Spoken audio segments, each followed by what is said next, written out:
Welcome to వాయు వేగ channel. Tirupati జిల్లా 10వ తరగతి ఫలితాల్లో జిల్లా టాపర్లకు ఘన సత్కారం. జిల్లాలో ఈ రోజు విడుదలైన 10వ తరగతి పరీక్ష ఫలితాల్లో ప్రతిభ కనబరిచిన విద్యార్థులను అధికారులు అభినందించారు.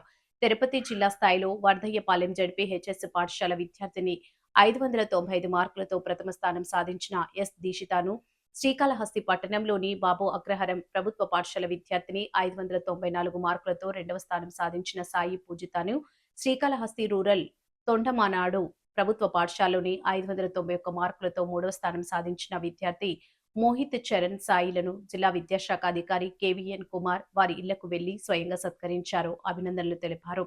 ఈ సందర్భంగా ఆయన మాట్లాడుతూ జిల్లాలో మొత్తం 26,500 మంది విద్యార్థులు పరీక్షలకు హాజరు కాగా 83.95% ఉత్తీర్ణత సాధించినట్లు తెలిపారు. విద్యార్థుల కృషి, ఉపాధ్యాయుల మార్గదర్శకత ఫలితంగా మంచి ఫలితాలు సాధ్యమన్నారు. సాయంత్రం జిల్లా కలెక్టర్ చేతుల మీదుగా ప్రతిభ కనబర్చిన విద్యార్థులకు ఘన సన్మాన కార్యక్రమం నిర్వహించినట్లు ఆయన వెల్లడించారు. ఈ కార్యక్రమంలో community mobilizing officer Suresh, MEO Balayya, PET కిషోర్లు పాల్గొన్నారు.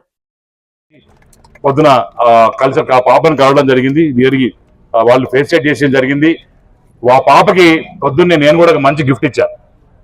వాళ్ళకందరూ కూడా బట్టలు కొనుక్కోమని 10,000 రూపీస్ ఇచ్చాను వాళ్ళ ముగ్గురికి. ప్లస్ వాళ్ళ తల్లిదండ్రులకి బట్టలు పెట్టాం. ప్లస్ వాళ్ళు బాగా చదివినందుకు 26 లక్షల రూపాయలు ఒక్కొక్కరికి ప్లాట్ ఇచ్చాం. అంటే ఈరోజు వాళ్ళు 10th క్లాస్ చదివితేనే, వాళ్ళు బ్రహ్మాండం చదివితేనే వాళ్ళు 26 lakh రూపీస్ వాళ్ళు ఈరోజు సంపాదించిన లెక్క. కాబట్టి ఫ్యూచర్ లో ఇంకా అందరు కూడా మీరందరూ కూడా పిల్లలు మీరందరూ కూడా మంచి మార్కులు తెచ్చుకుంటే డెఫినెట్ గా మీరు పిల్లలకు కూడా మంచి స్కోర్ కొడితే, మంచి ర్యాంక్ కొడితే తప్పకుండా మీకు మీ పేరెంట్స్ కూడా తప్పకుండా ఇలాంటి ఫెలిసిటేషన్స్ ఉంటాయి. ఇలాంటి మీరు ప్లాట్స్ ఇచ్చి మీకు బ్రహ్మాండంగా ఇల్లు కూడా కట్టించే కార్యక్రమం ఉంటుంది.